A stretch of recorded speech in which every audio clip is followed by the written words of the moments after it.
like a family tree, part of you and part of me. And if we should separate, go your own way, I won't wait.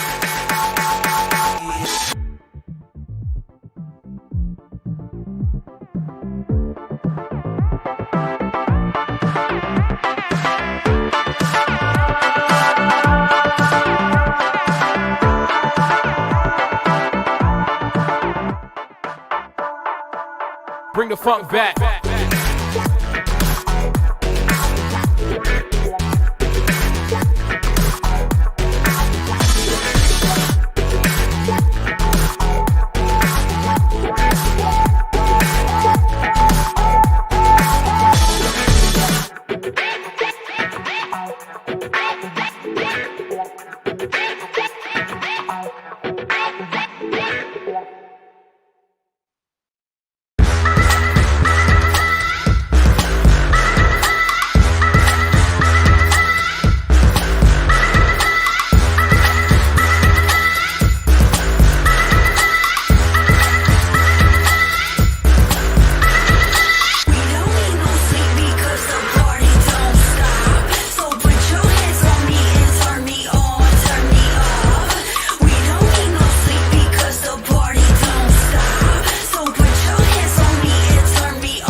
Here we go. We are back.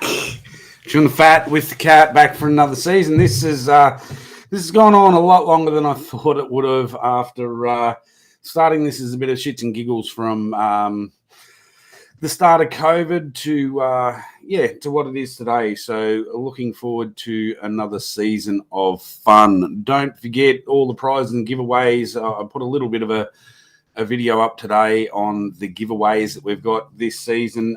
It's going to be huge because I've had huge support over the off season. I know it's a late start to the year, and I'll explain why, but massive, help from out and about. So I've got a big list of people that I want to thank straight off the bat before we get into the show. G'day Bo, g'day Nevin, Alion, Scott. Who else have we got? Kev, Trent. Don't forget to put your postcodes in. That's all you have to do, win a postcode prize, and we'll talk to you about that later. Any of the prizes, you have to be on to receive those prizes. So when we announce who the postcode is, you'll have 3 minutes to respond, and then I'll get you addressing that after the show. So this little box here, this is the Wilson box this week. It will change from week to week depending on who's put in sponsorship and stuff like that, or donated stuff. This week it's thanks to the team at Wilson for their sponsorship for this season. So it is the Wilson's Picker Box, and Harry's new segment this year. We're not doing the wheel this year. We're actually doing a totally different segment, and it's Pick a Box. We'll explain that later on in the show. Well, we're waiting on a few people. Luke, Colin, g'day, Shane. We've got plenty going on today. I haven't got any guests on with me. Jono, g'day, Lloyd and Tyson. We've got we've got a fair bit going on, and it's been, as I said, a crazy start to the year. So the guests will start next week. We found out about 10 minutes ago that I've got a very, very special guest next week to come on. And we'll leave that announcement until next week. But love seeing you all putting your comments in for your postcode. We've also got Daniel, Glenn, Dave, Dale, and Chris. So there you go. So everyone's logging on. I was a bit unsure about tonight, the new night, Wednesday night. I hope you all like the new night. Monday night was very hard after getting home from comps and stuff like that to get the show up and going. So I've moved it to Wednesday night to make it a little bit easier for me. And we're really looking forward to it. Obviously, the volume's working well. Nobody's telling me that I've left the microphone on mute. It's all go from here. So, as I said, want to do a few shout-outs straight up. We got Wilson, Garmin, Lawrence, Bluefin Fishing Team, Lee Martin Marine. Al McNamara has donated a massive box of lures. And again, like last year, he's got some really cool hats and stubby coolers this year instead of the shirt. So thanks to Al Mac, absolutely amazing. Central Victorian Lure Casters got a couple of leftover awards from them last year, which is really cool. Tonic Eyewear, we've got Dial Reels, we've got Corey's Dam Fishing stuff, we've got Xeric stuff, Bone stuff, Bluefin Boats. We've got Bill Latimer Fishing has donated a reel. Some lures. He's also got us some stuff from Two Mates Brewery. So thanks, Bill, for that. We got Kevin Beans Fishing. Kevin's donated some shirts and buffs and stuff like that. So really cool. We've also got Goldie's Maintenance, Goldie's Adventures. And as I said, this year it's a bit different with Harry's, what we're calling the pick a box. There are booby prizes in there as well. So you might win a booby prize, or you might win something really cool. There's a couple of reels there worth a couple of $100, so on and so forth. So lots of stuff going on, lots of postcodes going in. Who haven't I got to? We've got g'day Brett, Bo, Paul, g'day Liz, Karen, Darren. Darren also in there. I see that Wednesdays he's giving me the, I hope that's the all good emoji. Darren's also donated a really cool reel for Harry to give away later on in the year for a kids prize. So thank you very much for Darren and your family for that one. We'll work out how we're going to give that away later on. Aaron, Taj, Glenn, Simon, Andrew, Mark, heaps of people on. As I said, I was a bit worried about tonight's show, so I didn't organise a guest because of Warnie's memorial on tonight. I thought everyone would be on watching that, and there was no way I was going to watch it and be sad before I come on the show. So I will watch that on replay. So, yes, all good for the donations. Thank you very much. And as I said, I will have a stand-in guest next week. We've got some special guests. Obviously, the start of the season is why I'm so late. The ABT season was really front heavy for me this year, having the two Victorian rounds at Blue Rock and Glen Maggie in a double header. Then the ABT New South Wales rounds were a double header, Sinclair Glenbourne, which we just got back from a couple of weeks ago. So interesting news. I've got some updates on those comps as well. So looking forward to the rest of the year. We also slipped up to Windermere and did the Teens Fishing Australia up there, and I've got some results from that comp. That was absolutely amazing as well with fish caught. So, plenty of stuff to report on over the next sort of 40 minutes on what's happened in the comps that have just been, and a couple of what's going on. So just making sure I'm getting a shout out to everyone. Paul, where have I been sticking my fingers? Actually, workplace accident. Luckily enough, I didn't need surgery, but painkillers have been very strong over the last few days. So I won't. Stupidity was more the thing, trying to rush a job, and nearly lost a couple of fingers. So that's where my fingers have been, Paul. G'day, Sean. How you going, mate? Brandon, Adrian, Allison, Katrina. We've got heaps of people on. So heaps of postcodes going in. It's really cool that you've all jumped on and embraced the Wednesday night. So, as I said, guests back next week. But because I've got no guests on, I wanted to talk about tournaments in general.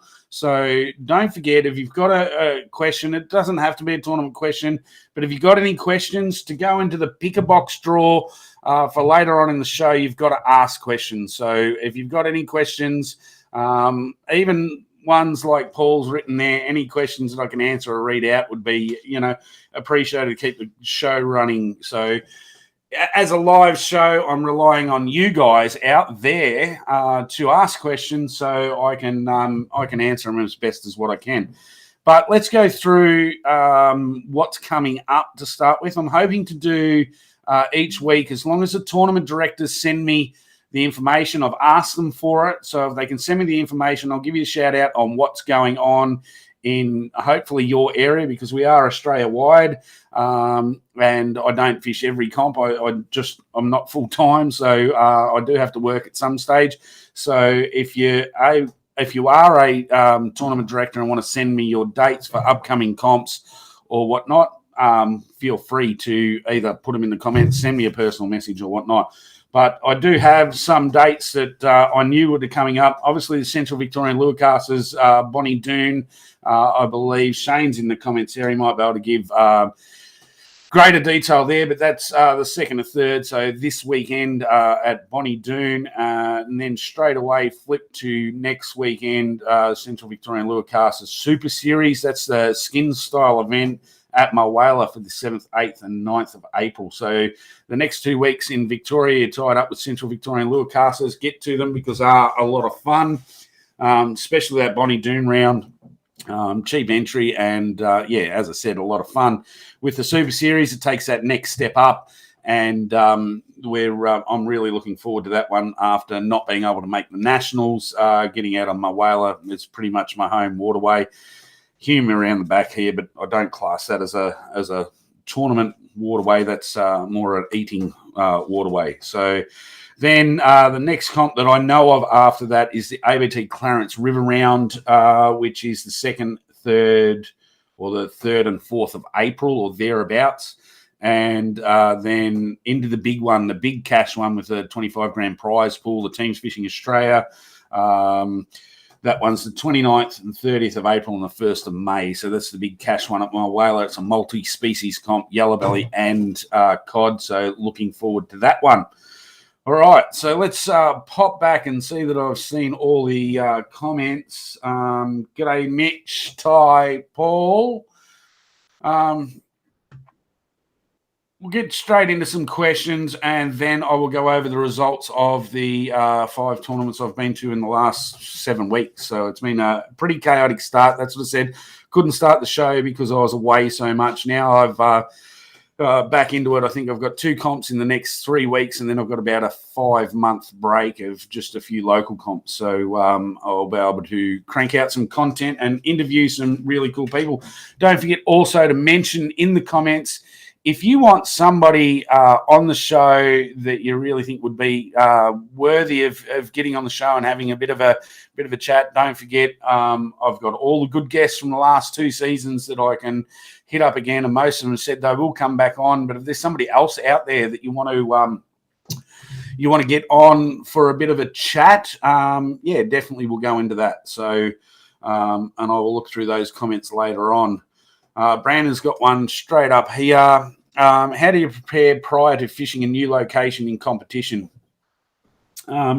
Straight up, Brandon, nice, simple one. I do all my internet research first. You can find a lot of stuff on Google. Just don't use first page. So study those Google reports, fishing reports, tournament reports, anything that's been at that waterway previously. Obviously try and get there if you can for pre-fish or on pre-fish day. Do what you can on pre-fish day and do a bit of junk fishing until you can work something out. But generally, through years of practice, you'll sort of nut something out within at least a day anyway. So that's a good question. G'day. What have we got? Alison Jai. Ty fishing. Oh, welcome back, Corey. It was good to meet you at Go Fishing Gamby.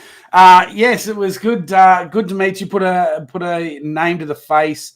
I had no idea who Fish On was, but standing at the leaderboard with 1,000 other people, got a handshake and an introduction. So it was nice to meet you there.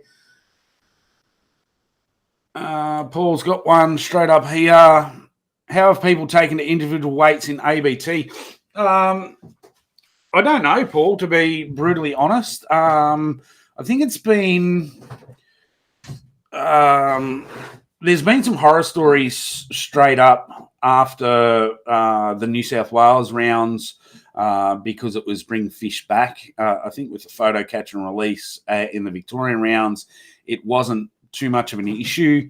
But I did hear a couple of horror stories out of Sinclair and Glenbourne. So it does come down to the individual angler, I think, on how that individual weights goes. I was a big fan of the shared weight scenario, but sometimes you're stuck with legalities, insurances, stuff like that. 5 fish limit. Live wells can't really cater for anything more.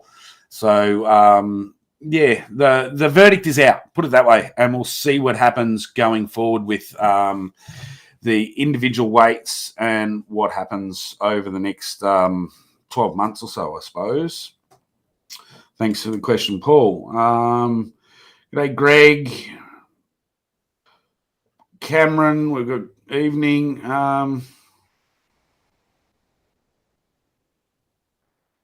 Here we go. This is a long one, so we'll get into this one. When fishing in tournament, we don't get to eat as much as we do due to concentrating.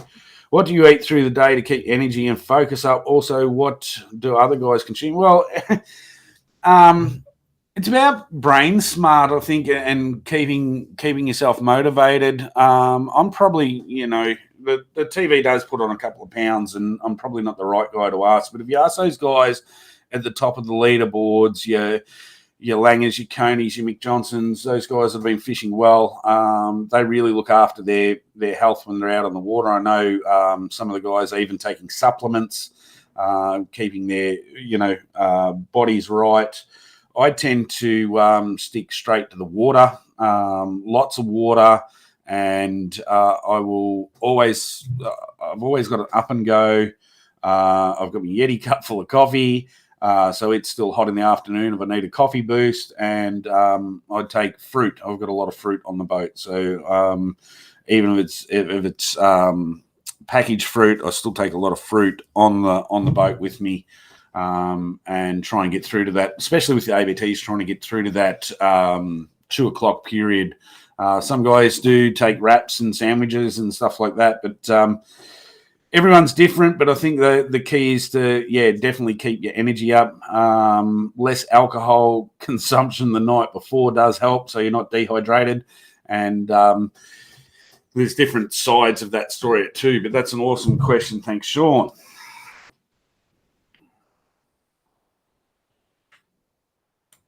All right, Cameron. G'day, mate. Cameron actually fished with me over the ABT New South Wales rounds at a ball with Cameron. He was in the highlights package earlier on. From the last ABTs, what's your best advice to anyone wanting to give them a go? To be brutally honest, just do it. Whether it's a co-boater or you've got a little bit of experience or got a boat, give it a go. If you look at Bill, my mate Bill Latimer, part of the Bluefin fishing team, yes, he won the use of the prize boat for the last 18 months or so, but it is one of the smallest boats in the field and 7th place finish. So if you want to back yourself in, jump in as a boater, just follow the regulations, make sure you got the right size boat and live well. That's about all you got to do. And as a cowie, just jump on board. I mean, you learn so much. Hopefully, each cowie of mine would say that they've learned something from the day. So, it's something that if you want to be the best, you got to learn from the best. And every comp I go to, I learn. I throw ideas with my co-boaters. I talk to my co-boaters, and I would say just give it a go. All right, keeping going through. Tyson, what are your expectations of the Clarence River after big fish kills? we're witnessing at the moment. Tyson, to be honest, I haven't followed the Clarence River round because I'm not actually attending it. So I haven't looked at any information up there. I believe there have been some fish kills, and there will always be fish kills after a flood. It was a once in a lifetime style event up there, and it's really poor. Lots of friends have lost stuff, and big shout outs to those guys that did lose a lot during the floods. But as in running a tournament there, the last time we went to the Clarence, it was 4 weeks after a major flood. It wasn't a catastrophic flood like this one. So I don't have a problem with them running the comp. I think it brings economy to the town and everything else like that. But as for the fish kills, they just happen, they occur. So, I think it'll still fish very, very well. All right, I'll keep going through these questions while you're popping them in because it's great, because it makes it interactive, and I will go back and recap on the tournaments that have been. Ty's asked, what batteries are you running for your live system, lithium or deep cycle? Ty, I'm running lithium batteries this year. I ran AGMs last year. I basically have changed my whole setup in the boat. There's no right or wrong. Well, there is a right or wrong way to do it, I suppose. But in the sense of the way that I've set it up, so I've kept my AGM battery or my original battery in the boat for my start battery because the lithium batteries I bought were not the start compatible lithium batteries. They're just for running stuff. So I did that because they're a little bit cheaper to just buy the lithium. So I've got just my start battery running, nothing other than starting the boat. When I turn the key on, it will always start. It never drains. I have a 110 amp hour lithium, I think it's an FPV battery, which runs my house. So it runs everything within my boat, which includes cameras. I'm a music buff, so I've got music playing all the time I'm in the boat.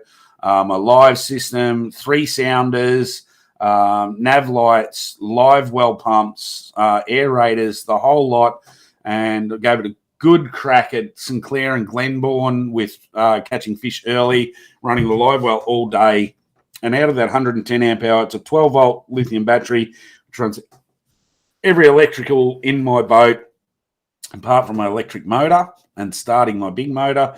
I used about 55 amps in a 7-hour session. So it's got plenty of leftover, but 55 amps is about the draw that I use for the day. So I am running lithium for my house. I am running AGM for my crank battery. And then I've got a 50 amp hour, 24 volt battery to run my Lowrance Ghost.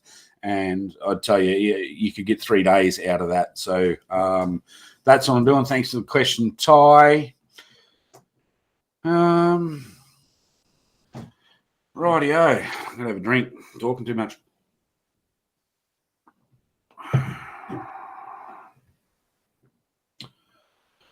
Oh, g'day, Mark. G'day, Nicholas. We've got Brandon's put his comments in, just going through. Nicholas, here's a good one. What are my thoughts with so much water in the dams right now? It is absolutely awesome. I haven't seen, I was in Queensland when we got the last big flush through Boondooma. I ran Boondooma and BP caravan parks, and it was 100%. Then I watched it wane down, and when I left up there, it was pretty poor, and it got even worse. All these dams are all back up and full. I think it's a great thing, as long as the water board continues to at least save some of it for the so-called drought periods. But I'm loving it. It is bait populations have gone through the roof. Impressive fish captures at Glenbourne and Sinclair, how healthy and fat those fish were. They were absolutely mind-blowing how good nick they were in. I haven't seen fish that healthy in Glenbourne for nearly 15 years. So that was amazing.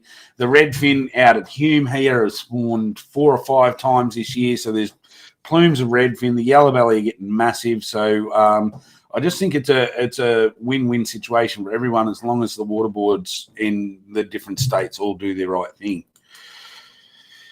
Heaps of questions. This is good. I'll just keep flicking through them as quick as I can. All right.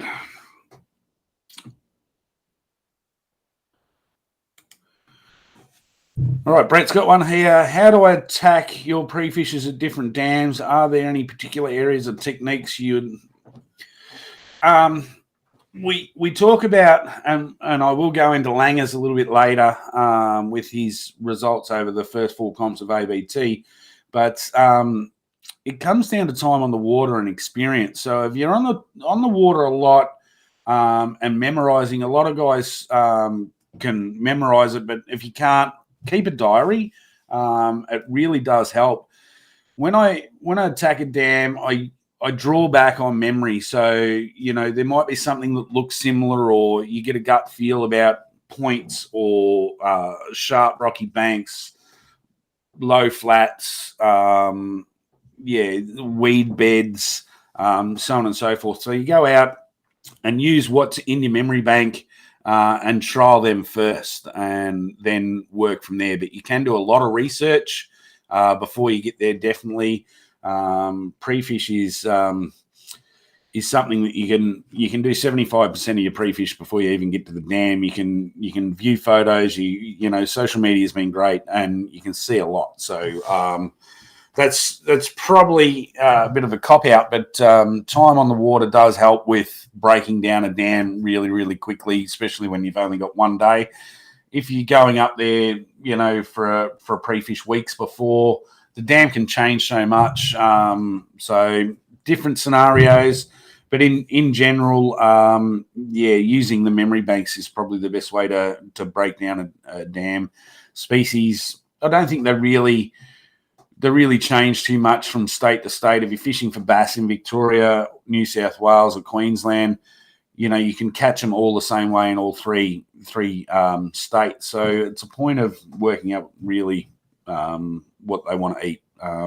Langers did a good video tonight I was watching before the show on how bad his pre-fish was, but he just stuck to his strengths and worked it out from previous experience. So hope that helps, Brett. All right. Trent, do I use any mapping cards? If so, how much do you let the mapping cards dictate where you want to fish?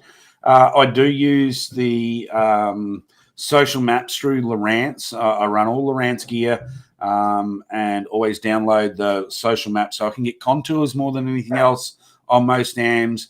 But I have bought the Charted Waters card for my whaler. It makes it absolutely unbelievable to know that there is a stump 20 or a lay down 20 meters in front of you before you even get it inside your live scope or your side scan. So yes, I use mapping cards. There's interesting information coming out from Hummingbird today. They've got a whole set of new, I don't know much about it. Get on their website and check it out. If you are running Hummingbird, you've now got a mapping option. I know Garmin have been mapping their own stuff for a while now. So, Hummingbird have released a whole new mapping system. Not sure much about it, but if you've got a Hummingbird, check that out rather than changing units. But second part of that question, how much do I let the mapping cards dictate? A lot. I use them prolifically to work out contours, shallows, deeps, whatever it is. But in the sense of a few years ago, I had the choice or the opportunity to go out and purchase live through Garmin or stick with Lowrance and wait for Lowrance to do something. I found that the mapping card was more important to me at that time than what live was. And I stayed with Lowrance. They bought out live anyway, and it's been great. But that's how much I use the mapping cards, is that I preferred it over live technology to start with. So hopefully that answers your question, Trent.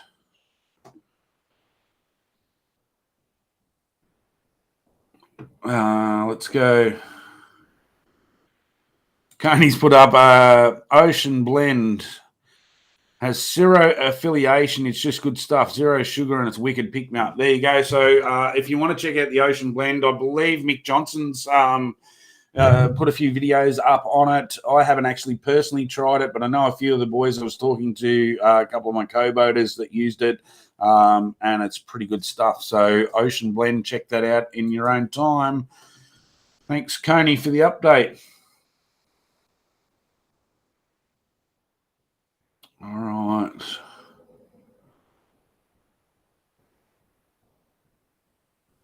Just reading the questions. There's heaps of them. That's really cool.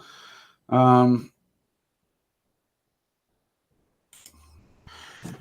got one here. Have you ever fished in Tasmania? Yeah. No, I haven't. I've only been to Tasmania twice, and they were both for Bucks Party, so there was no time for fishing. Sorry, Alison. And that was probably 20 years ago. It is on the bucket list. I do want to go to the Great Lakes. It is one of the destinations that when I do my round Australia trip, in about 5 years' time, I'm planning on doing a fishing trip all the way around Australia, and Tasmania is on that, and definitely the Great Lakes. Fishing for trout on fly would be amazing. So no, I haven't fished in Tasmania yet, but done a lot of research down that way, and it is on the bucket list. So thanks for the question, Alison. All right, Bo's got, after fishing Sinclair and Glenbourne, was there any gut feeling you didn't follow, but you wish you did and ticked all the boxes you wanted to? To be brutally honest, Bo, I was happy fishing both Glenbourne and Sinclair. Sinclair was my voodoo dam. I had never, ever caught a tournament bag at Sinclair. The place hated me. So I set my goal at catching a bag at Sinclair. And, ended up doing that. They weren't the fish to win it. They were never the fish to win it. I was my year was planned out that I wanted to qualify for the grand final in the two double headers, so I didn't have to drive to Queensland and fish Kenya. I could try and get away with that. Getting the two bags at both, I don't think I had the opportunity to change. No, I didn't want to change anything. I was happy with the way I fished at both. Finished midfield in both, but caught me bags at both comps, and believe, it'll be pretty hard not to make the grand final with the results that I've had so far this year. When you enter a comp as late as what I did, obviously I'm not cashed up all the time, so you're entering and starting off at 45th place, and you're thinking it's going to be a shallow bite up the back of the dam. Well, you're never going to get to that spot. So I chose to try different things on pre-fish day, which worked for me, and I caught plenty of fish. I just didn't catch the big ones. So, not happy with the way I did. I probably wouldn't have changed anything in the sense of, I qualify. I believe I should qualify for the grand final from here. Thanks for the question, Bo. Colin, how many rods do I take on a typical trip? Obviously, a Melbourne supporter. That's an easy one. As many as I can fit in the boat. But as I always say on this show, buy the best you can afford. You don't have to go out and outlay thousands of dollars on fishing rods and reels and whatnot. You're better off having 4 or 5 cheaper rods, 4 or 5 cheaper reels than having one expensive rod and reel. But in saying that again, it only takes one rod and reel to catch fish. So you can only use one at a time. So we'll use Glenbourne, for example. I took 4 bait casters and 5 spin rods. And that's pretty much, just different variants, lights for gulping trees. I knew I was going to be throwing some jackals and chatterbaits and stuff like that. So, a medium rod, some heavier rods for the thicker timber.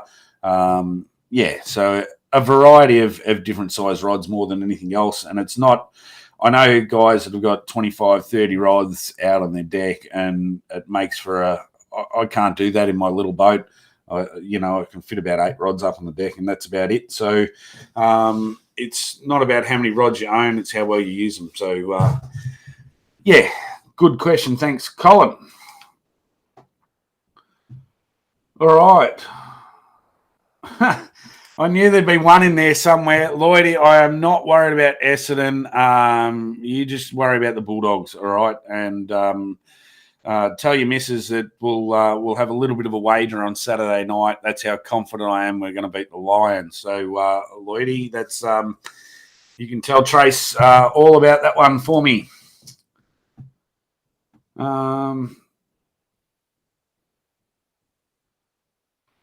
Look, I've got heaps of questions still to go through, but I want to do before I go, I might go back and do a bit of a postcode prize and see if the postcode winner's still on there. And as I said, you'll have 3 minutes from now to tell me you're still on. But we're going with Aaron Smith, 3550. I'm just going to write this down.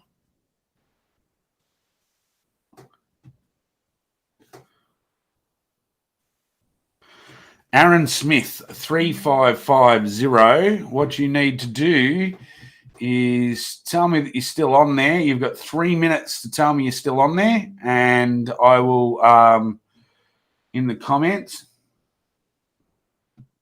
I'm just waiting for Aaron to make sure he's still on there, 3550, and we'll give a prize out to Aaron if he comments in that 3 minutes. If not, I will go on with another one.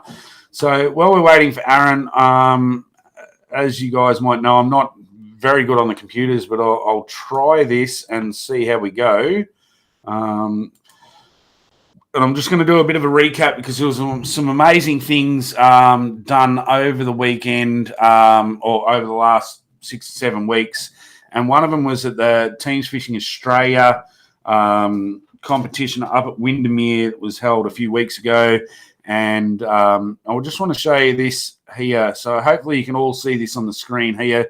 This is the top 10 placings. So from Team Jigheads, which was Brad Gardner, Warren Gardner, and Neil Hodges, that's 10 yellow belly with an average of just over 600 to win it. Now, that's totally amazing, and the guys just blew everyone out of the water. But if you go down to 10th place with Blade and Tails, which was Mick Hayden and Aaron Lawson, with a 543 average for their 10 fish. So it was a cracking tournament with lots of fish weighed in. But you'd have to think if you were anywhere, say, from the Skiers boys up from 4th place, you had Wild Fish in 3rd place and Gotcha, the Collisons, in 2nd place. In any normal competition, those guys would have won it with the scores that they did there. So you look at those fish, 61.5, 61, 61, 60.5, 60.5, 60.5, 60, 59, 59, and 58. So that's absolutely massive fish. And just so you know, so people are aware on what's happening with that, each fish has to be videoed release, so you can't just flip the fish over and take a second photo or put it in the well. So all of those fish are released, so you get a release video of each fish. So legitimate bag. I'm going to try and get the guys on for a bit of a chat in the next few weeks. So that was just an amazing comp. That get to that one next year for sure. All right, just looking back in to see if Aaron Smith has made his 3-minute deadline, and I don't think he has. So I'm going to go back and pick another one. Aaron's missed out. All right, we're going to go with Nicholas Newell. That's N-I-K. So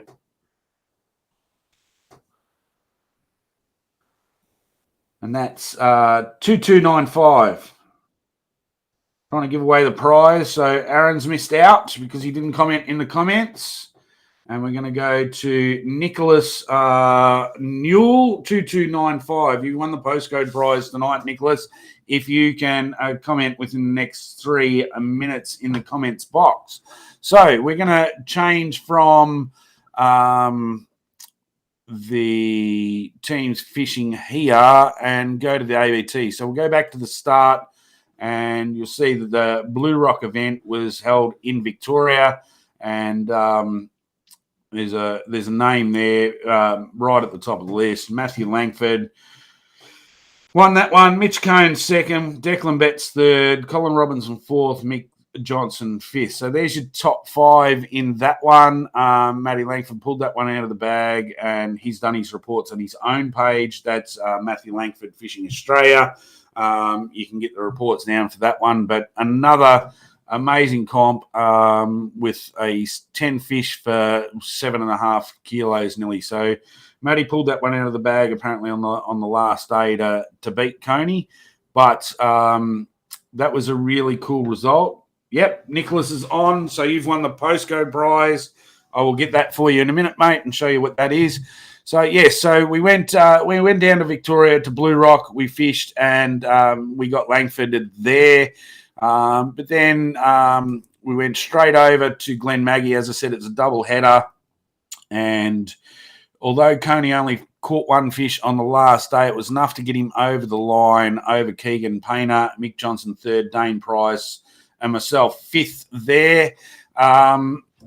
Coney winning that one, taking it off Langers, and Langers down in 8th place. So that's how the season started with the Victorian doubleheaders, win for Matt Langford and Mitchell Cohn.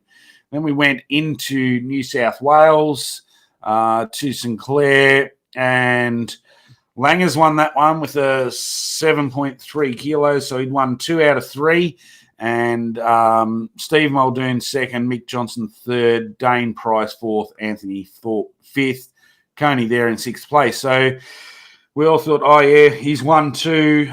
Coney's won 1. That's really cool. And then he comes out at Glenbourne again with another win over Mark Parrott. Very close in the end. But Matty first, Mark Parrott second, Dave Lane third, Graham Ford fourth, Mitchell Cohn fifth. You got Mick Johnson there in 6th place. So the results were very, very close in the sense over that, but that's just the way that it panned out. So I'll just get rid of that now, and I'm back. So Langers ended up winning 3 of the 4 first events of the year. So we were having a bit of a chat on the way home, and I sort of said to him, congratulations, well done. How's it like being AOY 3 years running? And he said, I haven't won it yet. And I said, it'd be tough. So I don't think anyone can beat you. He said, yeah, Coney can. So there are 2 comps left. And if Coney wins both of them, Coney's got a 2nd place. Matty has to finish in 2nd place to draw. So all eyes are on Coney over the next 2 comps. If he wins those 2, he will take the AOY title off Langers. So mathematically, he's the only one that can do it. All right. Just going to go and grab some prizes for Nicholas.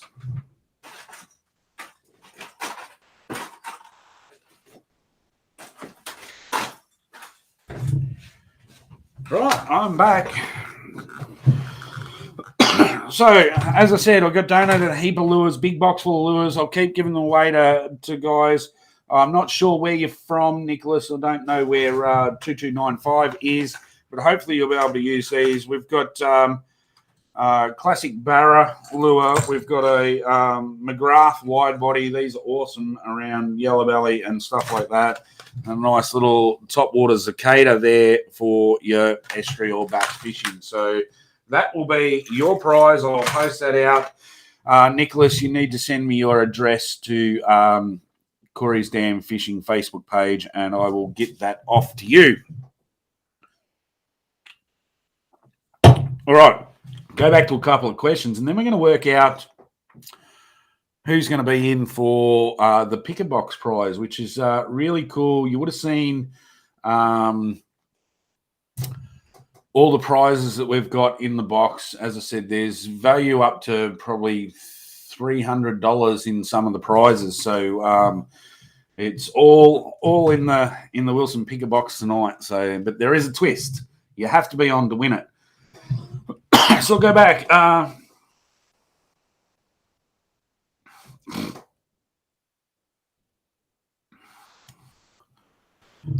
Shane's got a good one here. Rumour has it that New South Wales Water wants to make it compulsory to wear life jackets on all boats under 6 metres. What are your thoughts on that? Look, they'll make whatever the rules they want. If that's the case, I'm hoping they don't rule out the bum bags, and I will continue to wear a bum bag for tournament fishing. In all tournament fishing we have to wear life jackets on the go. But wearing one up while you're fishing can be a little bit constrictive. So if bum bags, the waist ones are allowed, I'll still wear my jacket while I'm on the plane. And when I'm up fishing, I'll just have the bum bag on. I would be fine with that. But yeah, we'll see how we go, Shane. They make these rules a bit harsh on a lot of people, but I hadn't heard that one yet. Alion's got one here. With Cod Nationals not allowing sonars on some days, did this affect the way... I didn't fish in the Nationals.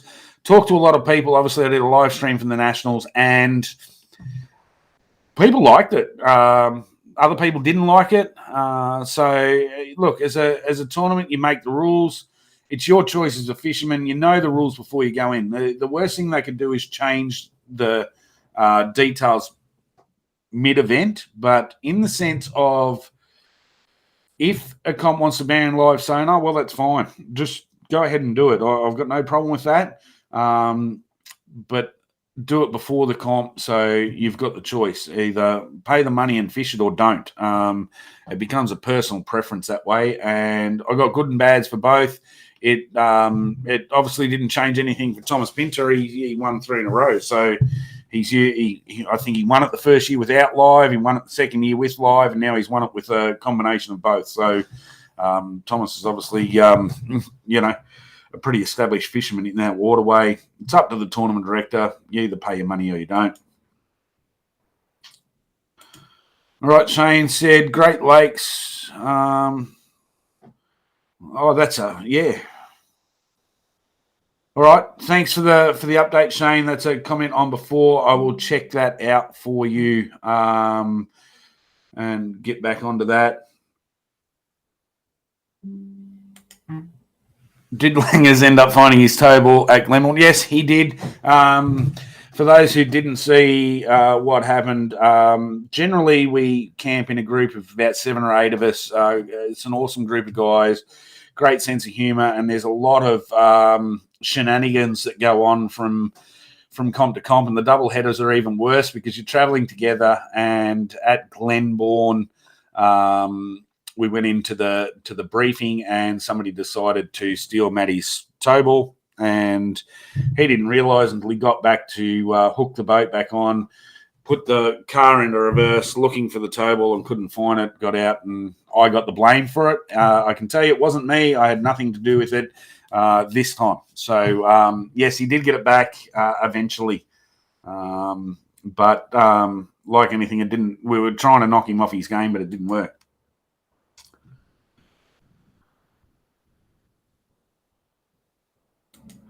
Cameron's written, gun lures you have used, especially in the 2 dams, not including the one you cast off. Yeah, well, that was actually one of Jason Ehrlich's Spectre vibes that I'd caught all those fish on and cast that one off. It's the only one I had.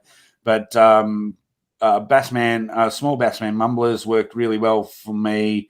And I did get a lot of bites on the TN60s.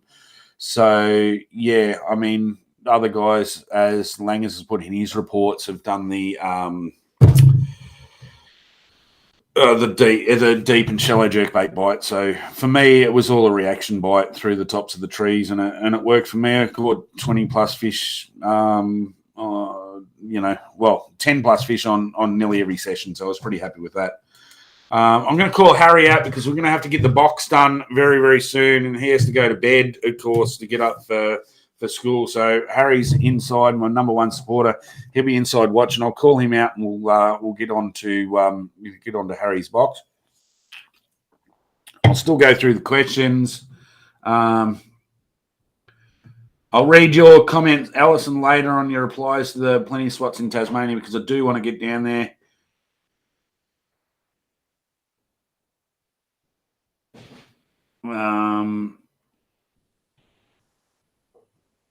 How many rods do you lend to your co-angler? How many do I let them take on? As many as they want to fit. I only have one rule on my boat. I have a small boat, and when I want to move spots, I want to move spots. So as long as they're organised enough, I've had co-boaters taking 6 or 7 rods, but they've got to be organised enough to be able to move. So come in, mate. So yeah, it doesn't matter how many rods you've got on there as a co-boater. I don't care. As I said, I have got a small boat. But it's up to the co-boater to be organised enough. I hate saying, yep, let's move, and then I've got to wait 10 minutes to move while they pack up their gear. As long as they're organised enough in a small boat, it doesn't really worry me. How you going? Oh, I'm going good. You're going good? So we're going to do this in a second. I'm just rushing off some questions here. All right. Greg, no, I'm not getting to Bonnie Doon. As I said, I've done some massive travelling, massive days away. I've got to spend some time with the family. It is actually this young fella here. It's his birthday on the weekend. So turns 13. He's a teenager as of Saturday. So Harry is turning 13 on Saturday. And, I'm going to spend this weekend at home. But get over the Central Vic Super Series of Bundalong the next weekend. So it's just the way that it goes. But we've got a new segment this year in here, which is the, what do we call it? The pick a box. So we're going to pick a question from tonight so far. All the happy birthdays will come in here. You'll be able to read them later and comment on them when you get back inside. But to pick a box. So we went through the list of people that have donated stuff. We've put them all in here like a raffle box for Harry to check out. I'll just get rid of Greg's question there so you can see Harry select one out of there. But we have a catch. So, Harry, we're not going to tell you what you've won. So when Harry sticks it out of here, we're going to look at it. We're going to know what you've actually won, but we're going to give you the opportunity to pick the box. So you can pick what's in here or what Harry's drawn out of here. It'll be your choice. We'll know which one it is. Don't forget, there are booby prizes throughout this year, and unfortunately, booby prizes are booby prizes. That's what you win. End of story. There's no making up for it. If you choose the wrong thing and you get the booby prize, that's what you're going to get. So, and when I say booby prizes, they'll be hats or stubby coolers or something like that. Take the box, says Shane. All right. So, was there any questions that stood out for you earlier on in the night? Not really. Not really? I was just thinking about what I should wear. Well, there you go. You won the right one. I'm actually, I'm going to go with, because it was a good question earlier on, was Alison Hyatt asked about whether I'd fished Tasmania and where my favourite place was. Alison, you're actually 3 minutes I'm going to give you to tell me that you are here. In the comments, you've got to tell me that you're still here and ask Harry to pick something out of the box for you. So, Alison, if you are still on, you need to comment in the comments box and Harry will pick out something out of the box here. So while you're doing that, look at that. She's here. Hey, we've got her on. All right. So, Harry, dig into the box and let's see what Alison's won.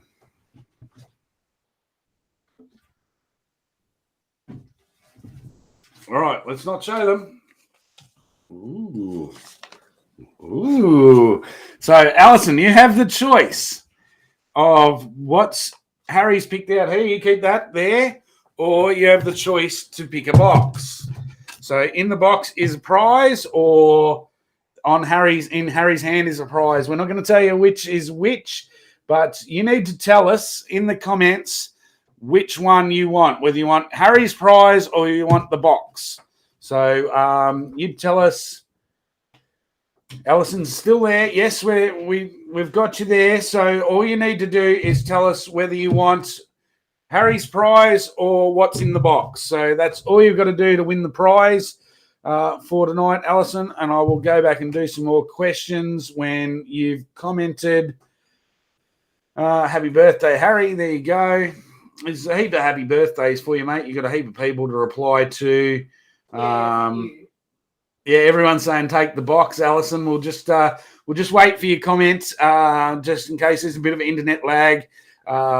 You've got to tell me whether you want to take the box or take what Harry's drawn out of here. So we're just waiting on that to come through. More people interested in what's in the box. There we go. I'm not going to tell you which is which, but all you got to do is, comment there, Allison, in the box or Harry's prize. Definitely don't show them what it is. And we'll go back. I'll answer a question. Got a couple of minutes to answer there, Allison. So that's all cool. Joe's not going to kick a goal, Tracy. Don't worry about that. I'm going,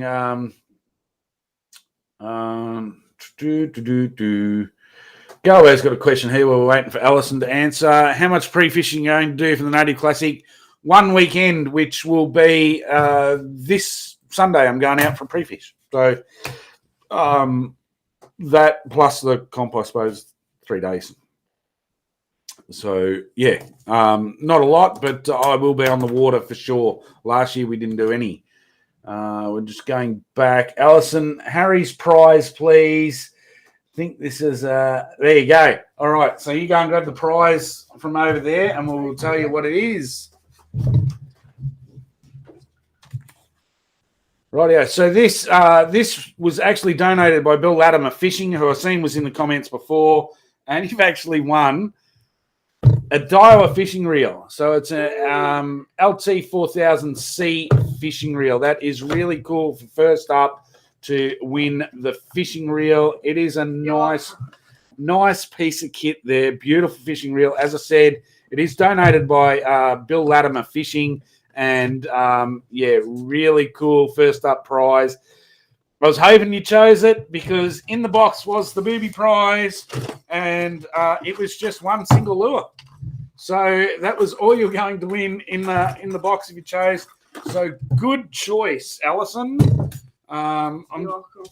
This is written there. Thanks, Harry. There you go. So, Allison, what you need to do is to Corey Sam Fishing Facebook page, send me a message with your address so I can send this special dial reel out to you. As I said, donated by Bill Latimer Fishing. So we've got some really cool prizes from reels.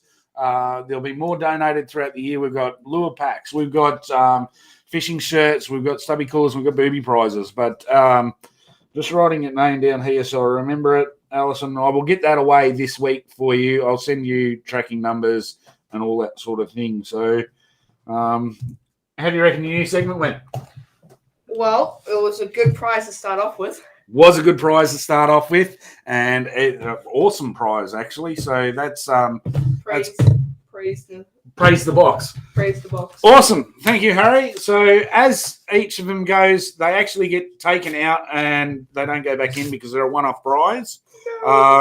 So there are still 30 other prizes in there to choose from. So that's really cool. So you go in, mate. Thanks for everything. High five. Happy birthday for the weekend. Go in and answer everyone on the comments before you go to bed, and I will talk to you very, very soon. All right, as per everything, I'll just go back and make sure I've covered as many questions as I had. Get every question pre-fishing. Joanne, I'm off to Darwin to visit my son. Do you know of any good charters up that way that I can recommend? Darwin, barefoot fishing safaris. I can't remember his top end or Darwin, but I follow him on Facebook. Check him out. I will do some research for you and get on to you, Joanne, if I know anyone. I know there's a few guys that are in my sort of inner circle that might know the answer to that. So I'll get on to that one for you, Joanne, and see if I can get an answer for you. Yeah, let's just go through. Happy birthday. Yeah, Big Sump. It was an awesome weekend. We had a fat time. You and Adrian fished really well. We just didn't get the prizes. All right, so that's pretty much it. We've gone for the hour. And once the prize, I normally give the prizes away.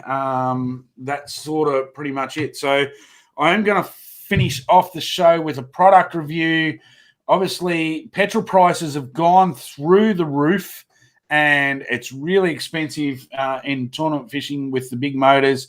But I have a Pro XS 115. I've got some stats here for my 6 days tournament fishing at Glenbourne and Lake St. Clair in a little video to finish us off. So feel free to watch this, and I will talk to you next week with some more guests. So here it is, and I will say out for now.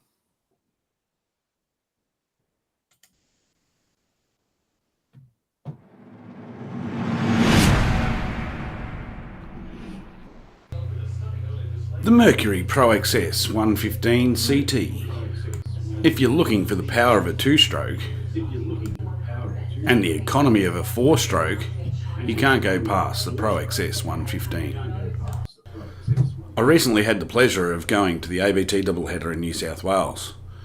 To say the fuel economy on the Pro XS was unbelievable is an understatement. I've got some figures here to show you how good it really was. Over the 6 days, I covered 103 kilometres and only used 44 litres of premium unleaded. I don't think I could sum up the Pro XS any better than on the Mercury website. Throughout our lives, we are taught to stay inside the lines, follow the rules, blend in, slow down.